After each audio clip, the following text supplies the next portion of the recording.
Hey YouTube, Cerydra is finally here, and if you enjoy skill-based hyper carries, this is the unit that lets you nuke twice as hard. Literally. My name is Xlice, and in today's video we'll be covering everything you need to know about Cerydra, her kit, builds, Eidolons, team comps, and showcasing her power at E0. This is going to be done on the CE server, and of course that means that things are subject to change for full release, so keep that in mind. Let's start off with a full guide on how Cerydra works.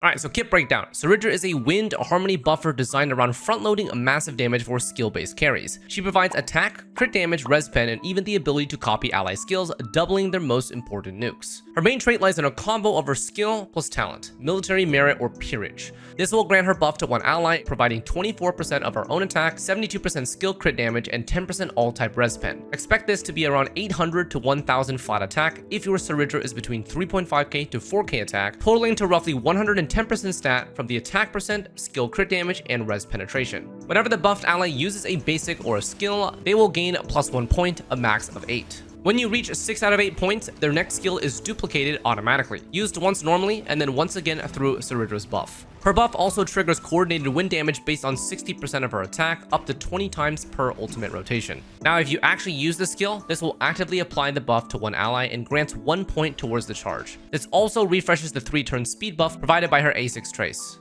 And then finally, her ultimate is primarily a charge generation ability. It costs 130 energy, deals 240% attack, multiplier AoE wind damage, and grants 2 charges. If no one has her buff, first slot ally will automatically receive it. And then finally, technique. At battle start, buffs the ally who entered battle with her skill for free, which does not consume any skill points, but still provides the energy and all the associated benefits. And of course, basic attack is a simple SP generator, it just does wind damage.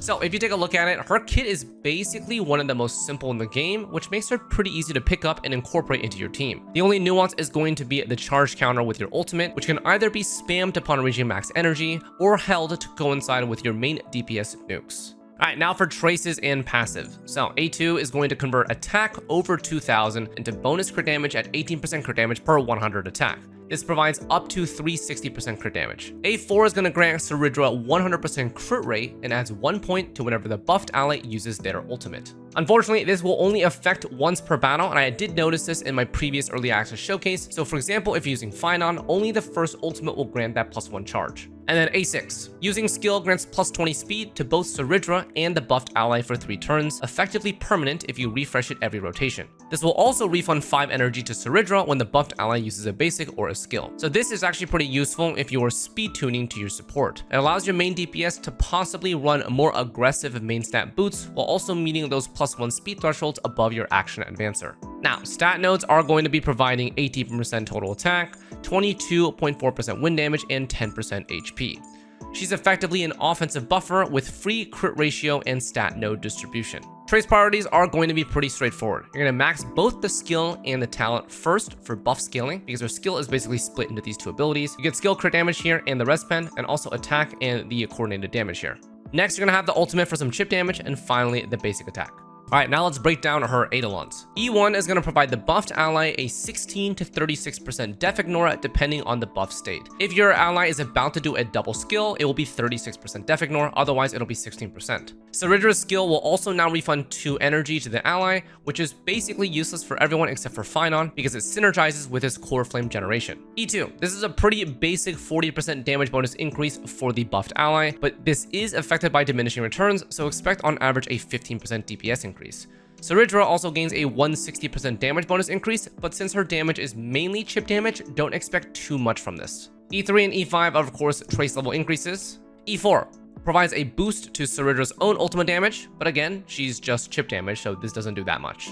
And then E6. Basically, this is a res penetration Eidolon. Buffed ally res pen increases from 10 to 30% total. Cerydra gains 20% res pen, and her coordinated attack damage gets an increase in multiplier damage. Overall, not super insane. If you guys look at the total Eidolons here, vertical investment for Cerydra is generally not recommended. The only salvageable one that is moderately useful is E1 if you're pairing for Finon. Otherwise, her base kit provides more than enough that you're not missing out on anything from her Eidolons. Alright, super fast, jumping to Lycones now. So I would say for her, she's a bit more restrictive on light cones if you care about the 4k attack threshold. This is because her signature provides the only source of pretty nice high base attack. She is 635 here. It also provides 64% attack, skill damage for the buffed ally, and +1 SP recovery on ultimate. This will be the most complete option for Cerydra, enabling smooth long-term rotations and maximizing her buff scaling. Then for her alternatives, we have Forever Victual, which is a decent attack stacking option, probably the second most viable choice if you care about the threshold. Other alternatives are going to include Sunday's Light Cone, we also have DDD S5, and then we also have Dreamville Adventure. These three choices are viable if you run triple attack main stat because their base attack is a bit low and you probably won't hit the 4k threshold if you run double main attack. Now for relics and planner ornaments. So for relics, we have 4-piece Cerydra. This is going to be best in slot, which is no surprise, providing up to 36% crit damage for the buffed ally and 6% speed. Alternatives will just be a basic 2-piece combo with speed and attack percent for both her own speed and also for that attack threshold. Aim for 4-piece Cerydra as soon as you can since she doesn't really have another dedicated 4-piece set. 4-piece Eagle is possible, but she doesn't ult super frequently unless you're spamming it. So in my opinion, its value is a lot less than the buffs that she can provide to allies from the get-go with Cerydra. Then we have planners. 2-piece Loose Shaka is going to be the default. Energy regen plus attack percent, it's great for rotation consistency. Then we have 2-piece Penacony, which is going to provide ERR and damage bonus, which is ideal for Anaxa DPS teams or any other same type teams. And then finally, we have 2-piece Broken Keel, which is a generic crit damage support option. For main stats, expect the following. Body's going to be attack percent, boots is going to be speed, orb is going to be attack percent, and rope is going to be ERR. Now for alternatives, for the body piece, crit damage is bait. By default, she is nearly 360% crit damage, so any more is heavily diminished. Always run attack percent. For the boots, attack percent is viable if you're aiming for 1 turn kill setups, but generally I prefer speed, especially so that she can move above 160. Orb will always be attack percent, and then the rope varies depending on the content and your investment. Default with signature light cone, you can run ERR and you'll still hit 4k attack.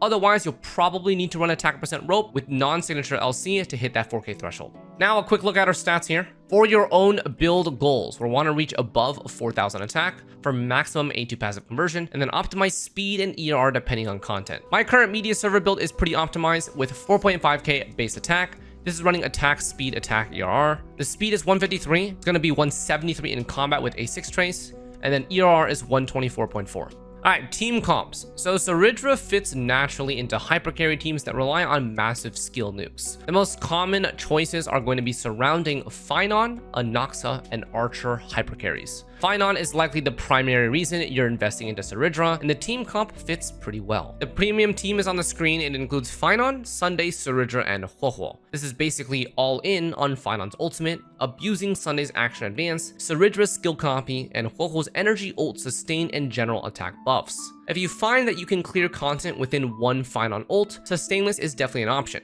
Just swap out Huohuo for Tribi and you're good to go. For Archer, we of course need his best in slot SP support, Sparkle. So it's going to be Archer, Sparkle plus Cerydra plus Huohuo. Same setup as the previous, abusing Huohuo for ult funnel sustain and Sparkle for AA and SP generation. And then finally for Anaxa, we can run a pure green team with Bronya, Cerydra, Huohuo, or Hyacinth. As a general rule of thumb, your team is basically going to be the following template. A skill-based hypercarry, Phynon, Archer, Anaxa, plus Cerydra, plus an action advancer, Sunday, Sparkle, or Bronya, and then your sustain flex. Most of these comps are fairly premium, but do have their FTP variants, for example Gallagher for the 4-cost sustain, but in general, I would expect Cerydra investors to have more versatile and invested lineups, since she is a pretty specific harmony buffer.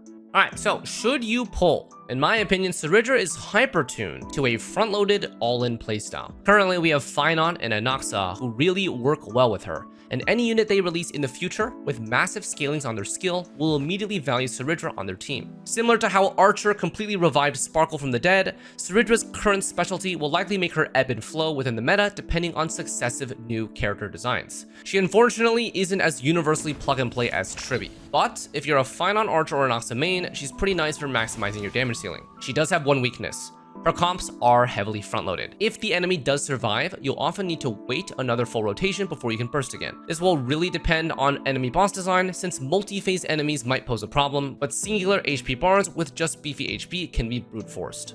So that's going to wrap up the complete guide for Cerydra. If you guys want to see full showcases with nuanced commentary, I'll have a link to the early access, review, and easier showcase. Otherwise, I'll have some extra B-roll to wrap things up. Also for the B-roll, probably going to show Anaxa here because I did not show Anaxa in the early access review. If this video helped you out, don't forget to like and subscribe for more easy to digest guides and showcases. Thanks for watching, and I'll see you in the next video.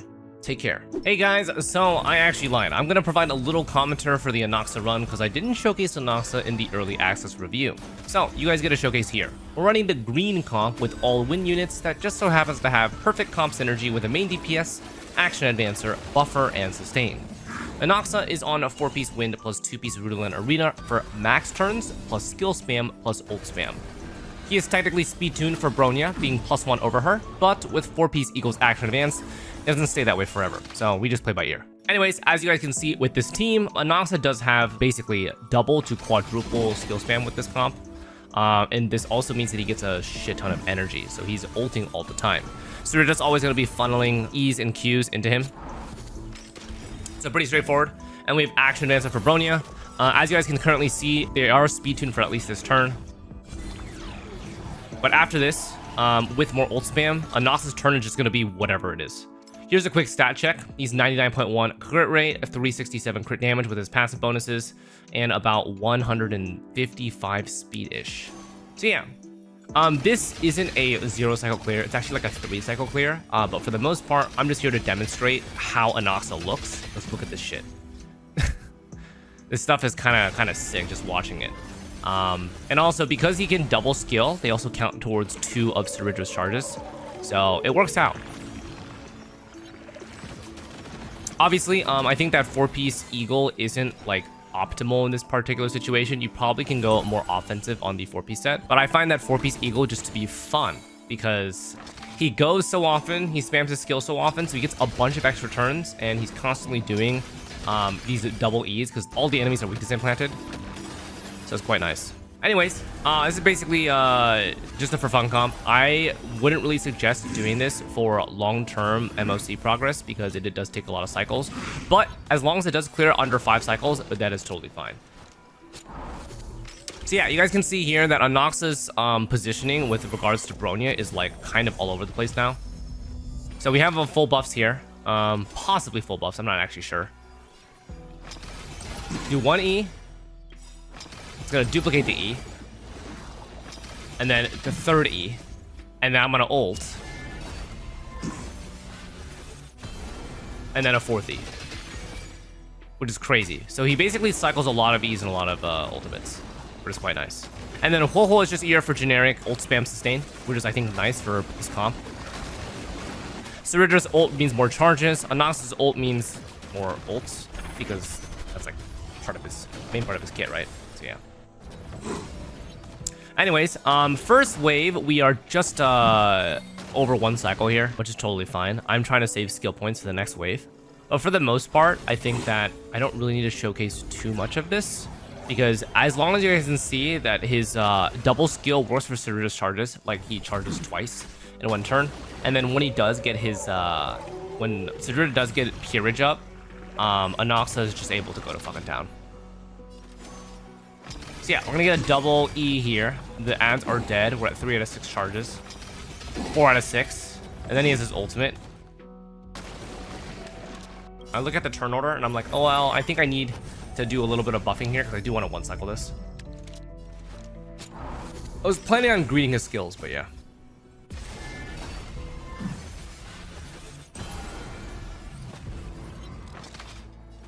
Alright, here we go. Boom.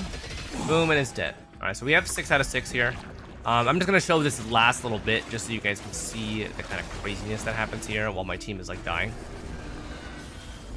I Cerydra's ult because 8 out of 6 doesn't really matter here long term. I don't want to E here though because the max amount of charges you can have is 8. So we're doing 8 out of 6. We're waiting until Bronya does a quick action advance here. And then let's see. So we're starting 8 out of 6 here. He's ready to go. I'm gonna ultimate first here because I want to see like the level of ultimate charge that he gets from 4 E's basically. Okay, so this also breaks the shield, which is nice. So now we're gonna go to town here. 1, 210k. 2, 210k, 3, 160, 4, 160. So 4 out of 6 charges from 8 out of 6. So basically we already have another one ready. And also Anaxa's ultimate is literally ready and he can use it right after these ads go. So he basically just went ult into 4 skill spam into another ult. And now we need to generate a little bit of SP. So Hole is probably going to basic here. And then Cerydra is going to reapply because I think I lost my speed buff. So we have it here. We also have our ultimate, which is really nice because ultimate gives us +1 SP, which I do want. So +1 SP here, and also 7 out of 6 charges. So Anaxa is ready to go again, which is kind of crazy. I think I'm not sure if I pull ult here or not. Oh, I decided to basic here because I wanted Bronya to action advance me, but then I realized that even if he basics, he's still going to use his extra E skill. So I ended up just wasting it anyway. But it's fine because you guys can see that Bronya is about to go and he's going to action advance us again. So yeah. Anyways, overall, I think it's fun. I think Anaxa comp is pretty fun. I don't think it's competitive in terms of DPS. I definitely think it's like, this is a unique comp. It's using all green units, right? Bronya is replaceable, Full Hole is replaceable. We're just trying to do some skill spam here. But yeah, that's the generic proof of concept. Either my editor will just let this play until the end, or I'm just going to sign out. Anyways, thank you guys very much for watching. We'll see you guys on the next one. GG's.